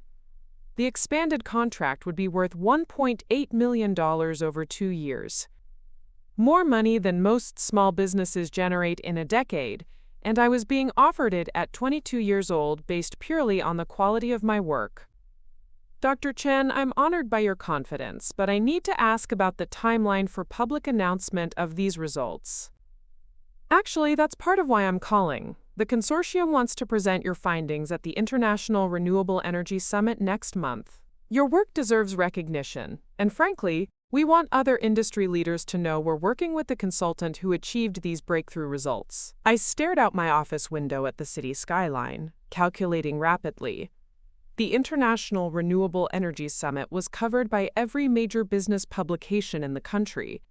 There was no way to present at that conference and maintain my secret from my family. Dr. Chen, could I have 48 hours to consider the presentation opportunity? The expanded contract is definitely of interest, but I need to manage some scheduling conflicts. After hanging up, I sat in my office chair and finally allowed myself to acknowledge what had been building for weeks. My business had grown beyond the point where secrecy was sustainable. More importantly, it had grown beyond anything my family had imagined possible when they dismissed my dreams as impractical fantasies. My phone buzzed with a text from Carmen. "Emergency family meeting tonight. Dad got more bad news about the house." The contrast was becoming almost absurd. While my family was collapsing financially due to their poor judgment about Blake, I was being invited to speak at international conferences about innovations that could reshape the renewable energy industry. That evening's family meeting was grimmer than I'd expected. Harold had received notice that the bank was accelerating the foreclosure timeline. Without the business loan payments from Uncle Robert's company, they had 6 weeks before losing the house. "I've been looking at our options," Harold said, spreading financial documents across the dining room table. "We could try to sell the house ourselves and maybe break even on what we owe, but that would still leave us responsible for the business loan that Blake defaulted on." Victoria's hands shook as she poured coffee. "Maybe we could declare bankruptcy, start over." At our age, Harold's voice was hollow. "Victoria, we're 54 and 52. Declaring bankruptcy now means we'll never recover financially. We'll be renting apartments and living on Social Security when we're 70. Carmen looked back and forth between our parents with growing alarm. "There has to be something we can do. Some way to get the money back from Blake or Uncle Robert." "Blake's disappeared, and Robert's company is being liquidated to pay creditors," Harold said flatly. "The lawyers said we might recover 15 cents on the dollar if we're lucky. That would give us back maybe $30,000 of the $202,000 we're liable for." I listened to this conversation while mentally reviewing my business accounts. My consulting firm now held $847,000 in liquid assets, with another $2.1 million in confirmed contracts over the next 18 months. I could solve my parents' financial crisis with a single wire transfer and barely notice the impact on my business operations. But I wasn't ready to reveal my situation yet, not while they were still processing the consequences of their choices. They needed to fully understand what their dismissal of my capabilities had cost them before they learned what I'd actually accomplished. "Maybe," I said carefully, "this is a good time to think about what we've learned from this situation." Harold looked up from the foreclosure notice. "What do you mean?" "I mean, we trusted Blake's business judgment over everything else. We assumed that construction work was more practical than environmental research. We believed that his confidence meant competence." I paused. "Maybe our assumptions about what's practical and what's risky were completely backwards." Victoria's face crumpled. "You're saying this is our fault for not supporting your dreams." "I'm saying maybe my dreams weren't as impractical as everyone thought." The room fell silent except for the ticking of the grandfather clock. Finally, Harold spoke. "You're right, Lexi. We made terrible judgments about risk and practicality. But being right doesn't help us now. We still have to deal with the consequences." Over the next few days, I watched my parents scramble to find solutions to their financial crisis. Harold called in favors from former colleagues, trying to find consulting work that could generate enough income to keep them afloat.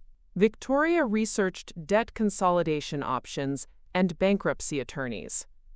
Meanwhile, my phone continued ringing with business opportunities. A major solar installation company wanted to discuss a $650,000 consulting contract. The state environmental agency invited me to bid on efficiency audits for all government buildings statewide. A venture capital firm expressed interest in funding my expansion into energy storage optimization. Each opportunity represented more money than my parents could generate in years of traditional employment, yet I was still supposed to be struggling to find entry-level work at $45,000 per year. The cognitive dissonance finally broke when Dr. Vasquez called with news that made continuing my charade impossible. "Alexandria, I have 2 pieces of news for you. First, the Department of Energy approved funding for your wind turbine research project, $2.4 million over 3 years, with you as the principal investigator." I nearly dropped my phone. "Dr. Vasquez, I never applied for Department of Energy funding. I took the liberty of submitting your Pacific Northwest Consortium results as a preliminary research proposal. The DOE is so impressed with your work, that they're offering you a direct funding contract. No university affiliation required. They want to fund you as an independent researcher. The second piece of news was even more dramatic. The International Renewable Energy Summit wants you as their keynote speaker. Not just a presentation about your consortium work, but a keynote address about the future of wind energy optimization. Alexandria, do you understand what this means? You'd be addressing 3,000 industry leaders as the expert on breakthrough renewable energy efficiency. I understood exactly what it meant. It meant my secret was about to become international news, whether I wanted it to or not. Dr. Vasquez, when is the summit? 3 weeks. I know it's short notice, but they've had a keynote cancellation, and after seeing your consortium results, you're their first choice as a replacement. After hanging up, I sat in my car outside my parents' house and finally acknowledged that the revelation phase of my plan was no longer optional. In 3 weeks, my name would be in every renewable energy publication in the world. Major business media would cover the summit. There was no way to deliver a keynote address about breakthrough research while maintaining the fiction that I was struggling to find entry-level employment. More importantly, my family's financial crisis was accelerating faster than I'd anticipated. They had 6 weeks before losing their house, and their stress was becoming genuinely painful to watch. It was time to end the charade. Time to reveal exactly what their practical daughter had built while they were busy explaining why she should lower her expectations. I pulled into the driveway and sat for a moment, looking at the house where I'd grown up, where I'd been dismissed and underestimated and told to be realistic about my limitations. In a few hours, everything my family believed about me, about my capabilities, and about their own judgment was going to change forever. The only question now was whether they'd be relieved by my success or devastated by the realization of how completely wrong they'd been about everything. I was about to find out. I chose Sunday dinner for the revelation. There was something poetic about using the same setting where my family had explained why I needed to be more realistic about my dreams. I have some news to share, I announced, as Victoria served her famous pot roast, the one she always made when she wanted family gatherings to feel special and comforting. Harold looked up from cutting his meat, hope flickering in his eyes. "Did you hear back from Morrison and Associates? Tom said he put in a good word." "No, Dad. This is different." I reached into my briefcase and pulled out a folder containing printouts of bank statements, contract agreements, and business registration documents. "I need to tell you about what I've been doing for the past 3 months." Carmen shifted in her seat, barely containing her excitement. She'd been anticipating this moment for weeks, knowing exactly how dramatically her family's understanding of reality was about to change. "What kind of news?" Victoria asked, though something in my tone must have warned her that this wasn't going to be a typical family update. I placed the first document on the table, my business checking account statement, showing a balance of $847,329.42. "I haven't been job hunting. I've been running a consulting business, Alexandria Rivers Environmental Consulting." The silence that followed was profound. Harold stared at the bank statement like it was written in a foreign language. Victoria's fork paused halfway to her mouth. "This is your account?" Harold's voice was barely a whisper. "Yes, these are the earnings from my environmental consulting work over the past 3 months." Harold picked up the statement with trembling hands. $847,000. In 3 months. "Environmental consulting," Victoria repeated slowly. "The field we said was impractical." I nodded and placed the next document on the table, the Pacific Northwest Energy Consortium contract. "This is the project I just completed. My efficiency optimizations will save them $2.3 million annually while increasing their renewable energy output by 18%. Carmen couldn't contain herself anymore. "Tell them about the keynote speech, Lexi." "Keynote speech?" Harold looked up from the contract with bewildered eyes.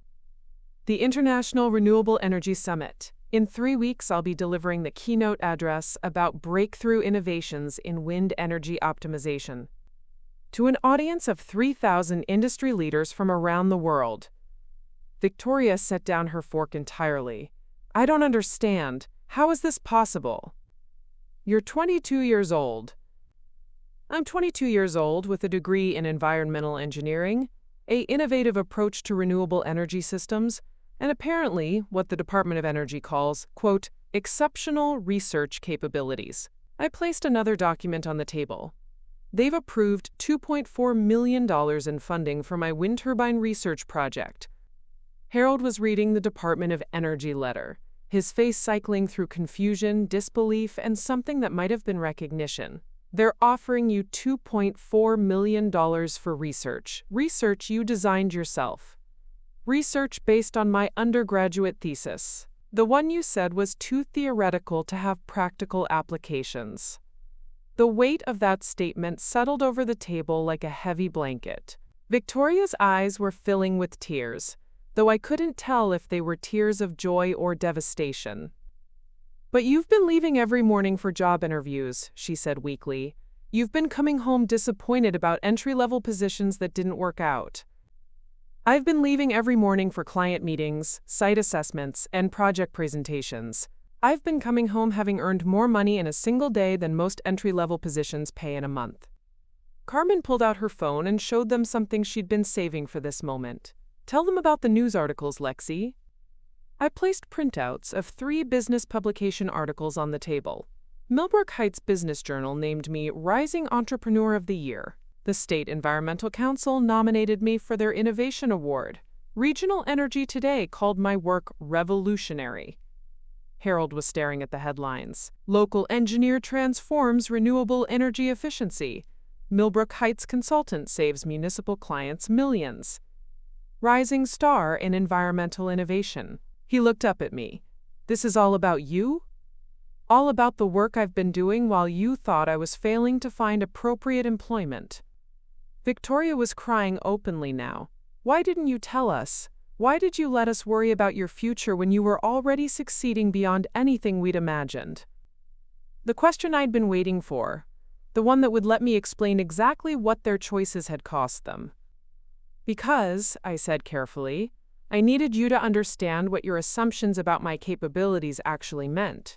I needed you to see the consequences of dismissing my dreams as impractical while trusting Blake's business fantasies with your future. The mention of Blake's name was like a physical blow. Harold's face crumpled as the full scope of their misjudgment became clear. While Blake was burning through your money on contracts he was never qualified to pursue, I continued, I was actually securing municipal contracts, conducting energy audits, and building relationships with city officials who trust my professional recommendations. I placed my current project pipeline on the table. These are my confirmed contracts for the next 18 months. Total value, $2.1 million. Victoria stared at the numbers. $2.1 million in 18 months. In environmental consulting. The field you said would never pay well, would never offer job security, would never let me contribute meaningfully to solving real problems. Carmen leaned forward excitedly. Tell them about the Green Valley University project. Green Valley University hired me to conduct an energy audit of their entire campus. My recommendations will save them $340,000 annually while reducing their carbon footprint by 40%.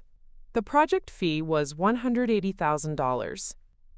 Harold was looking back and forth between the documents and my face like he was trying to reconcile 2 different realities. You earned $180,000 for a single project?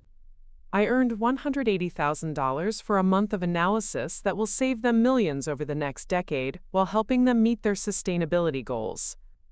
Victoria wiped her eyes with her napkin. And we told you to give up graduate school because environmental research was impractical. You told me to focus on marriage and babies because career success wasn't realistic for someone like me. The words hung in the air like an accusation. Because that's exactly what they were.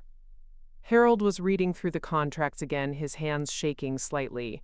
The Riverside Municipal Authority. That's the city government. I've been their environmental consultant for 2 months.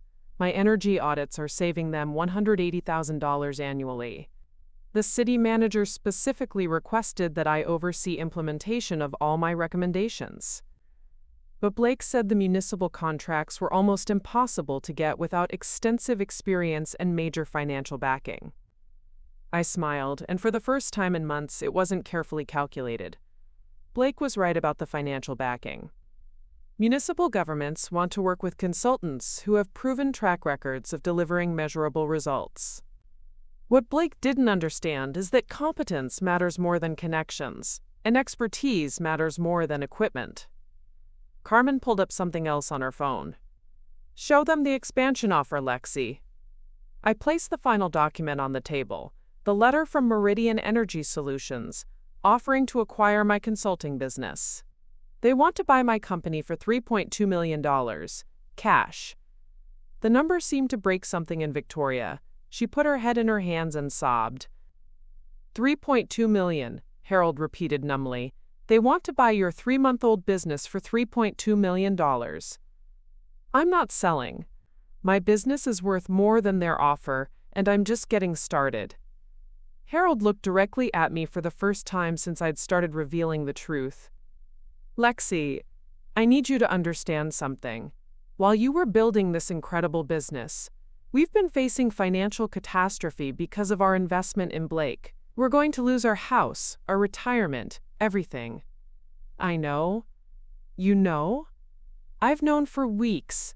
I know about the foreclosure timeline, the business loan default, Blake's disappearance, Uncle Robert's company liquidation. I know all of it. Victoria lifted her head. And you didn't tell us you could help? I wanted you to understand the full cost of your choices first. You didn't just steal my college fund. You dismissed my capabilities, my field, my dreams, and my future. You decided that Blake's delusions were worth more than my education. Harold was quiet for a long moment. And now you're successful enough to solve our problems, but angry enough that you might not. I looked around the table at my family, really looked at them, my parents who had raised me and supported my education until the moment it became inconvenient. Carmen, who had never doubted my potential. These people who loved me but had fundamentally misjudged everything about my capabilities and my chosen field. I'm not angry anymore, I said finally, but I am done being underestimated. The silence stretched for what felt like hours, but was probably only minutes. Harold stared at my business documents while Victoria dabbed at her eyes with increasingly soggy napkins. Carmen watched the scene unfold with the fascination of someone witnessing a historical moment. Finally, Harold cleared his throat. So what happens now? The question hung in the air like smoke. What happened now was entirely up to me, and we all knew it. For the first time in my life, I held all the power in my family's financial future. Now, I said, standing up and walking to the window that overlooked our backyard, we discussed terms. Terms? Victoria's voice was small. I turned back to face them, and I could see they were all bracing for what I might say next. You made a choice 3 months ago to freeze my college fund and give it to Blake. That choice has consequences. Some of those consequences you're already experiencing. Others we need to address. Harold leaned forward. Lexi, we know we made terrible mistakes. We misjudged everything. Your potential, your field, Blake's competence. We're sorry. We're deeply, profoundly sorry. Sorry isn't enough anymore, Dad. Sorry doesn't give me back the 3 months I spent pretending to struggle while building a business empire in secret. Sorry doesn't address the fundamental problem here. What fundamental problem? Victoria asked, though from her tone I suspected she already knew. The problem is that you didn't just make a financial mistake. You made a judgment about my worth, my capabilities, and my future. You decided that Blake's untested business fantasies were a better investment than my proven academic achievements and research potential. I pulled out my phone and scrolled to a text message. Blake sent this yesterday, from his vacation in Colorado. Quote, Hey Uncle Harold, sorry things got complicated with the business. I'm exploring some new opportunities out here. Don't worry about the money. These things happen in entrepreneurship. Talk soon. The audacity of the message was breathtaking even to me, and I'd been expecting exactly this kind of response from Blake. Harold's face went through several color changes as he processed his nephew's casual dismissal of destroying his financial future. "These things happen in entrepreneurship," I repeated. "That's Blake's response to stealing your retirement and nearly bankrupting Uncle Robert." Victoria's tears had stopped, replaced by something that looked like anger. "He destroyed our lives, and he's treating it like a minor inconvenience." "Because he's never faced real consequences for his failures," I said. "And neither have any of you, when it comes to your assumptions about me." Carmen looked back and forth between us. "What kind of consequences are you talking about, Lexi?" I walked back to the table and sat down, placing my hands flat on the surface. "I'm talking about a complete restructuring of how this family makes decisions about money, about risk, and about whose judgment we trust." Harold's eyebrows rose. "Restructuring? I can solve your immediate financial crisis. I can pay off the business loan, catch up your mortgage payments, and ensure you don't lose the house. The question is whether you're willing to accept the conditions that come with my help." The room went dead quiet. Victoria's coffee cup rattled slightly against her saucer as she set it down. "What conditions?" Harold asked carefully. I opened my laptop and pulled up a document I'd been preparing for weeks, knowing this moment would eventually come. "First, all major financial decisions in this family go through me. No investments, no loans, no co-signing for anyone without my approval and analysis." Victoria started to protest, but I held up my hand. "Second, Blake is permanently cut off from any family financial support. No loans, no investments, no co-signing, no emergency funds. He's demonstrated that he's financially irresponsible and unwilling to face consequences for his failures." Harold nodded slowly. "That's probably wise." "Third, Uncle Robert's company gets restructured under my oversight. If you want the family construction business to survive, it operates according to my business plan and financial management." "You want to take over Robert's company?" Victoria asked. "I want to save it. Robert knows construction, but he clearly doesn't know business management or financial planning. I know both. Under my guidance, the company could actually secure those municipal contracts Blake was fantasizing about." Carmen leaned forward with interest. "How would that work?" "Municipal governments want to work with contractors who have proven track records and solid financial backing. I have relationships with 3 different municipal authorities who trust my professional judgment. I can recommend Robert's company for projects, provided they meet my quality and reliability standards." Harold was reading the document I'd prepared. "This gives you complete financial authority over family business decisions." "Yes, it does. Because my track record for business judgment is considerably better than anyone else's in this family." The statement was harsh, but it was also objectively true. In 3 months, I'd built a business worth millions, while they'd lost everything betting on Blake's incompetence. Victoria was quiet for a long moment. "And if we don't agree to these conditions? Then you handle your financial crisis yourselves. You declare bankruptcy, lose the house, and start over with whatever you can salvage from the wreckage of your poor decisions." The words were cold, but I delivered them without emotion. This wasn't about punishment anymore. It was about ensuring that the mistakes of the past 3 months never happened again. Harold looked at Victoria, then back at me. "These conditions, they're essentially putting you in charge of the entire family's financial future. I'm putting the person with demonstrated business competence in charge of business decisions. That happens to be me." Carmen spoke up unexpectedly. "What about college for me? Would I need your approval to access education funding?" I smiled at my sister. "Your education funding is completely protected and guaranteed. In fact, I'm establishing a family education trust that will cover your full college expenses, including graduate school if you choose to pursue it. Education is always an approved investment." Relief flooded Carmen's face. She'd been worried that our parents' financial crisis would affect her own college plans. "There's one more condition," I continued. "Blake repays every dollar he owes, with interest. I don't care if it takes him 20 years. He doesn't get to walk away from this consequence-free while you lose your retirement." Victoria looked up sharply. "How would we enforce that? He's in Colorado, and he's made it clear he considers this someone else's problem." I smiled, and this time it wasn't entirely pleasant. "I have resources now. Legal resources, investigative resources, business connections across multiple states. Blake can run, but he can't hide from the consequences of his choices indefinitely." Harold was studying my face. "You're serious about going after Blake legally?" "I'm serious about ensuring that actions have consequences. Blake destroyed your financial security while I was building mine. That imbalance needs to be corrected." Carmen looked excited. "So Blake actually has to pay for what he did?"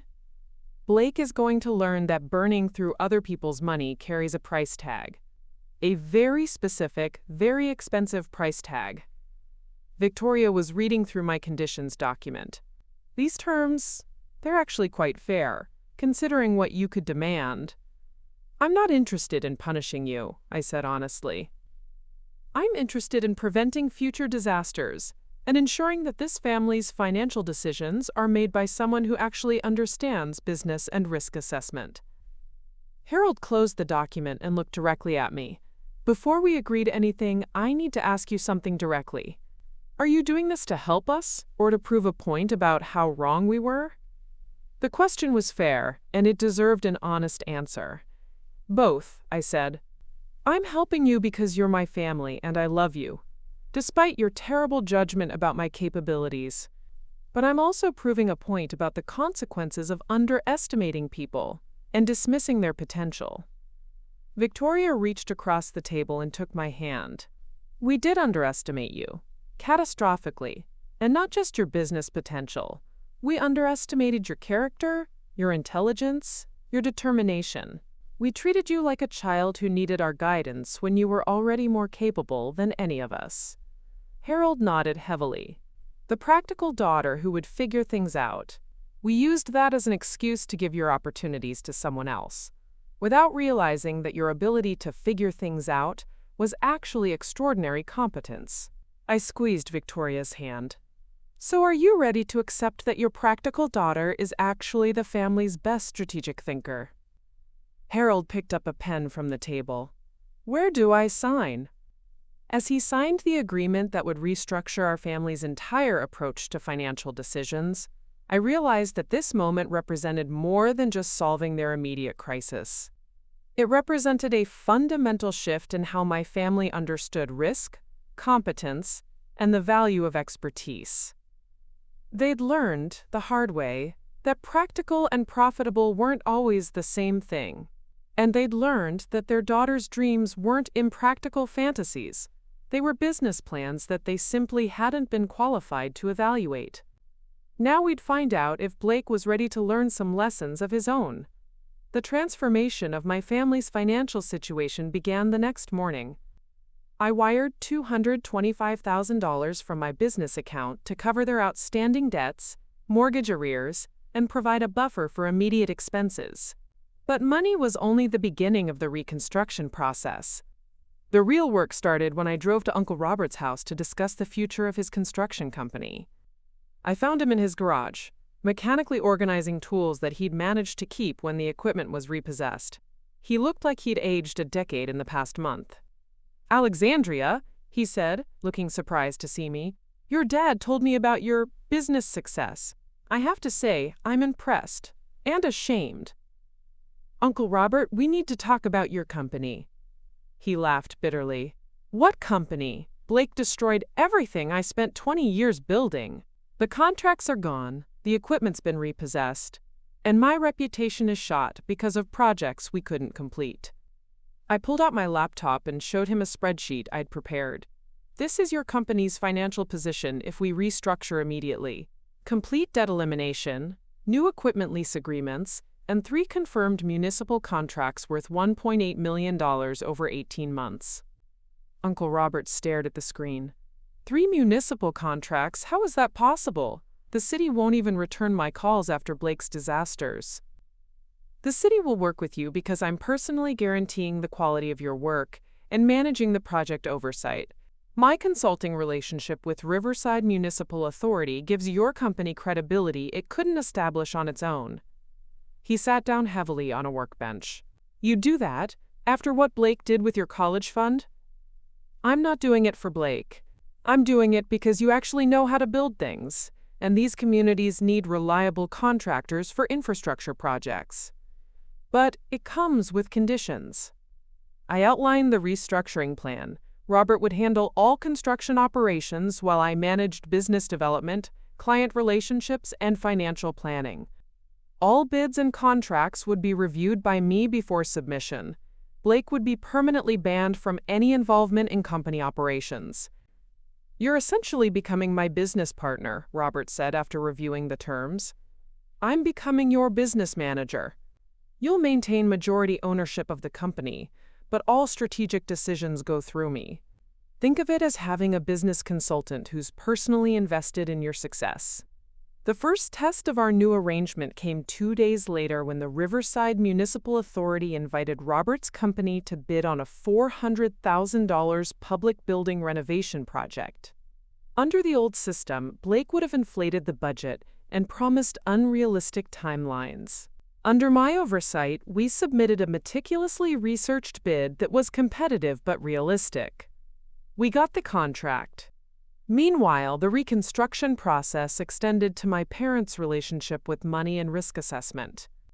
Harold had always prided himself on his business acumen from his engineering firm days, but he was struggling to accept that his daughter had become the family's primary financial strategist. "I keep thinking I should be giving you advice," he confessed during one of our weekly financial review meetings.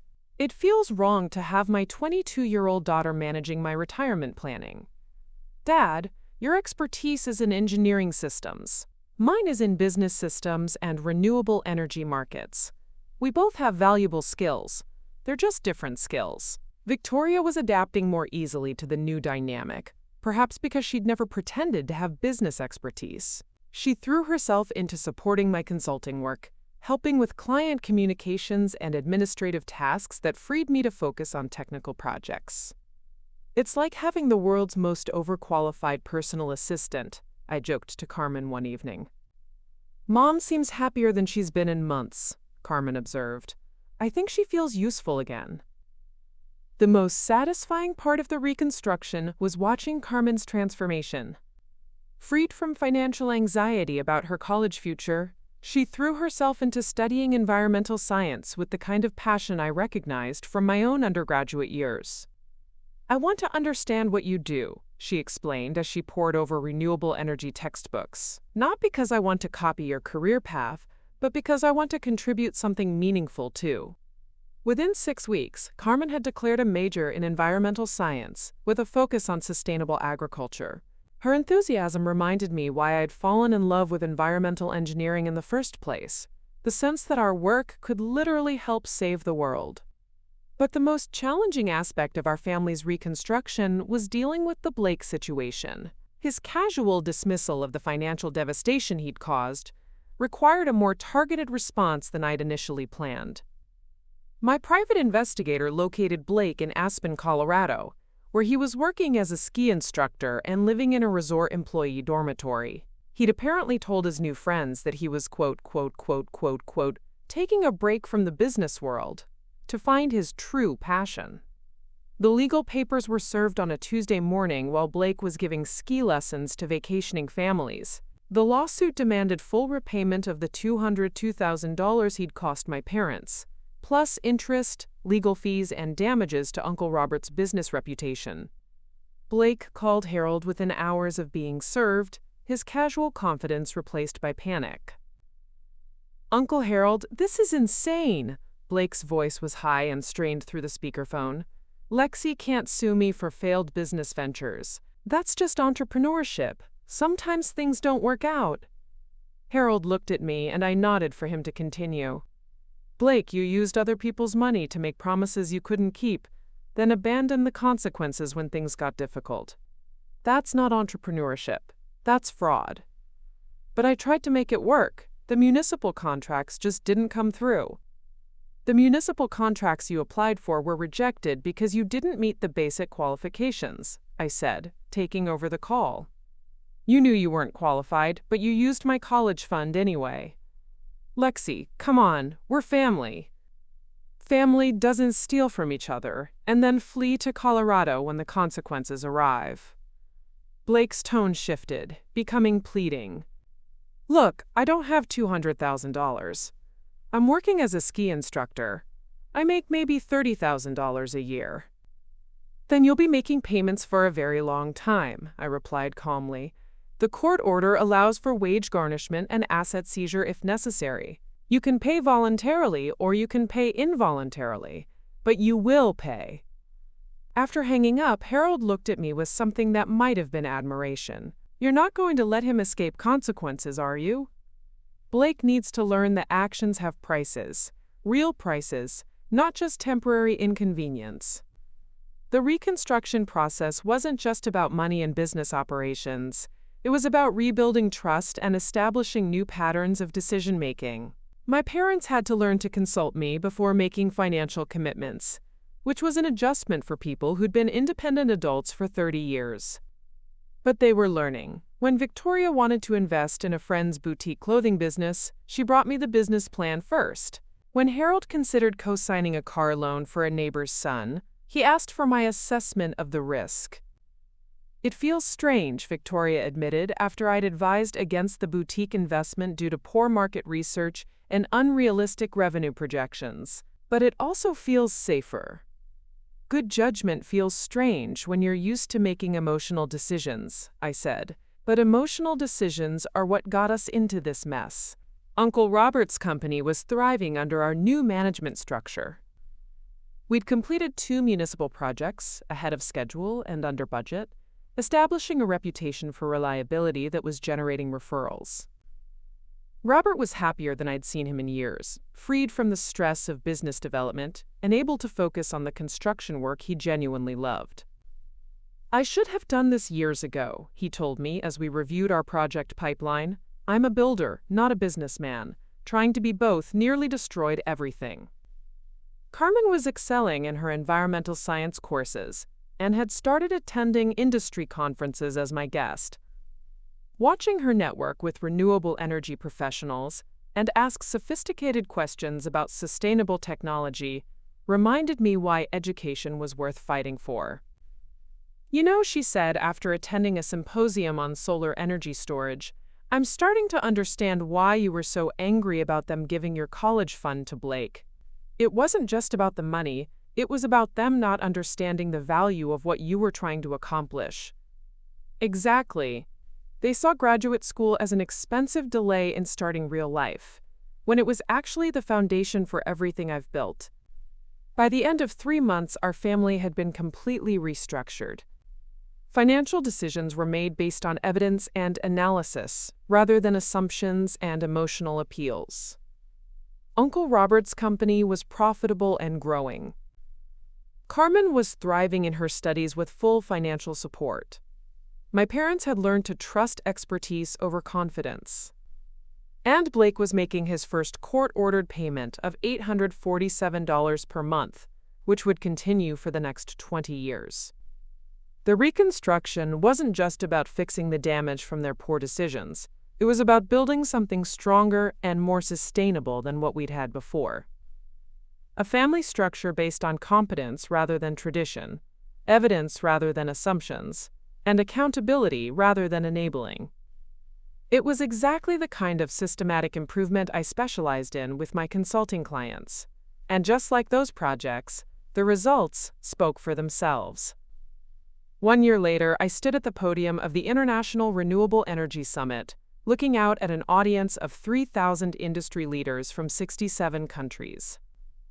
My keynote address, Breakthrough Innovations in Wind Energy Optimization, Real-World Applications and Economic Impact, had been scheduled for the conference's primetime slot. In the front row, my family sat together, Harold, Victoria, and Carmen, all dressed professionally and beaming with pride. Uncle Robert had flown in from a successful project completion in Denver, where his reconstructed company was now handling multi-state municipal contracts worth over $5 million annually. 18 months ago, I began my speech. Renewable energy efficiency was considered a theoretical field with limited practical applications. Today, the innovations we've implemented have saved municipal governments over $47 million in energy costs while reducing carbon emissions by 340,000 tons annually. The applause was thunderous. In the audience, I spotted Dr. Vasquez, who had been instrumental in launching my consulting career. Next to her sat Dr. Sarah Chen from Pacific Northwest Energy Consortium, whose recommendation had led to 3 additional major contracts. But the real breakthrough isn't in the technology itself, I continued. It's in proving that environmental sustainability and economic prosperity aren't competing priorities. They're complementary outcomes that reinforce each other when properly managed. After my presentation, the reception was a networking paradise. Venture capital firms wanted to discuss funding my expansion into international markets. Government representatives from 4 countries invited me to consult on national renewable energy initiatives. Academic institutions offered research partnerships and visiting professor positions. Carmen, who had spent the year excelling in her environmental science studies, moved through the crowd with increasing confidence. She'd become my unofficial research assistant, helping analyze data for my latest projects, while developing her own expertise in sustainable agriculture. That presentation was incredible, she said as we took a brief break from the networking circus. But I have to ask, do you ever think about what would have happened if Mom and Dad hadn't frozen your college fund? It was a question I'd considered many times over the past year. If they hadn't betrayed my trust, I probably would have gone to Stanford, earned my PhD, and spent years climbing the academic ladder. I might have made important discoveries, but I wouldn't have built a business empire. So in a weird way, their betrayal actually accelerated your success?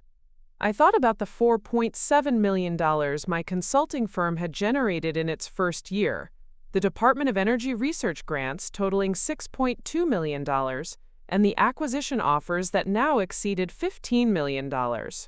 Their betrayal forced me to prove my competence in the real world, instead of just academic settings. It made me stronger, more determined, and more strategic than I would have been otherwise. The evening concluded with an awards ceremony where I received the International Innovation in Renewable Energy Award. As I accepted the crystal sculpture and $100,000 prize, I saw Victoria wiping tears from her eyes in the audience. Later, at the family celebration dinner, Harold raised his wine glass for a toast. To Alexandria, who taught us that the most practical choice is often to support someone's highest ambitions, not their lowest expectations. To competence over confidence, Victoria added, and expertise over assumptions. Carmen grinned, to the most successful revenge story ever told. We all laughed, but there was truth in her observation. My success hadn't just vindicated my original dreams, it had exceeded them by orders of magnitude. The conversation turned to future plans. Uncle Robert was considering expanding his construction company into renewable energy infrastructure installation, leveraging our combined expertise to capture the growing market for solar and wind projects. With Alexandria's consulting relationships and my construction capabilities, he explained, we could become a full-service renewable energy implementation company. Design, installation, and ongoing optimization. Carmen had been accepted into graduate programs at both Stanford and MIT, with full funding for research in sustainable agriculture technology. I want to do for food production what you've done for energy efficiency, she said. Prove that environmental sustainability can be profitable. My parents had been transformed by their year of financial reconstruction. Harold had started consulting for engineering firms on project risk assessment, while Victoria had developed a side business helping small companies improve their administrative systems. They'd learned to build on their strengths rather than overextending into areas where they lacked expertise. The best part, Victoria said, is that we're actually contributing to solutions instead of just consuming resources. Our work matters now. But the most satisfying update came from an unexpected source. Blake called during our celebration dinner, and Harold put him on speakerphone at my request. "Uncle Harold, I wanted to update you on my situation." Blake's voice was notably different. Less confident, more mature. "I've been promoted to head ski instructor, and I'm starting a small equipment rental business on the side. The monthly payments to Alexandria are actually helping me learn to budget properly." "That's good to hear, Blake," Harold replied cautiously. "I also wanted to apologize directly to Alexandria. I spent a year being angry about the lawsuit, but I've realized that you were right to hold me accountable. I needed to learn that actions have consequences." I leaned toward the phone. "And what have you learned about business planning?" "That confidence isn't a substitute for competence. And that other people's money isn't gambling chips for my big ideas." Blake paused. "I'm actually thinking about taking some business courses. Real ones. Not just reading entrepreneur blogs." It was the closest thing to genuine accountability I'd ever heard from Blake. The legal pressure had apparently accomplished what family enabling never could. It had forced him to develop actual responsibility. After dinner, my family walked through downtown Denver, past the offices of 3 companies that now contracted with my consulting firm. The city had become a showcase for renewable energy efficiency, with municipal buildings operating at 89% efficiency and energy costs reduced by $2.8 million annually. "You know what I realized tonight?" Victoria said as we paused in front of a wind turbine installation I'd optimized. "We didn't just underestimate your potential. We underestimated the potential of environmental engineering itself. We thought it was academic theory, when it was actually practical economics. Every sustainable technology project generates measurable financial returns," I agreed. "The field isn't impractical. It's just complex enough that you need real expertise to navigate it successfully." Carmen pointed to the illuminated city skyline, powered increasingly by renewable sources. "So this is what the future looks like when someone actually listens to environmental engineers. This is what the future looks like when environmental engineers stop asking for permission and start building solutions," I corrected. As we walked back to our hotel, I reflected on the journey from that devastating graduation day breakfast to this moment of industry recognition and family reconciliation. The betrayal that had seemed like the end of my dreams had actually been the beginning of something larger than I'd originally imagined. Stanford would have given me excellent academic training, but building a business from nothing while proving doubters wrong had given me something more valuable: unshakable confidence in my own judgment and capabilities. My phone buzzed with a text from Dr. Morrison, the Department of Energy official overseeing my research grants. "Congratulations on tonight's keynote. We'd like to discuss funding your expansion into international renewable energy consulting. Initial budget, $25 million over 3 years." I showed the message to my family, who stared at the number in amazement. $25 million, Harold said quietly. "For work that we thought was too impractical to fund. For work that's now considered essential to addressing climate change," I corrected. "The world finally caught up to what environmental engineers have been saying for decades." Carmen grinned. "So what's next? Corporate takeover of the entire renewable energy industry?"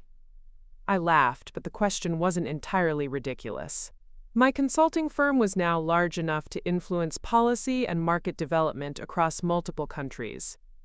The technologies I'd optimized were being implemented globally. The research I'd conducted was shaping how governments approached renewable energy planning. "Next," I said, "we continue proving that the most practical thing you can do is solve problems that actually matter. And we keep building a future where competence is valued over confidence, where expertise guides decisions, and where environmental sustainability and economic prosperity work together instead of against each other."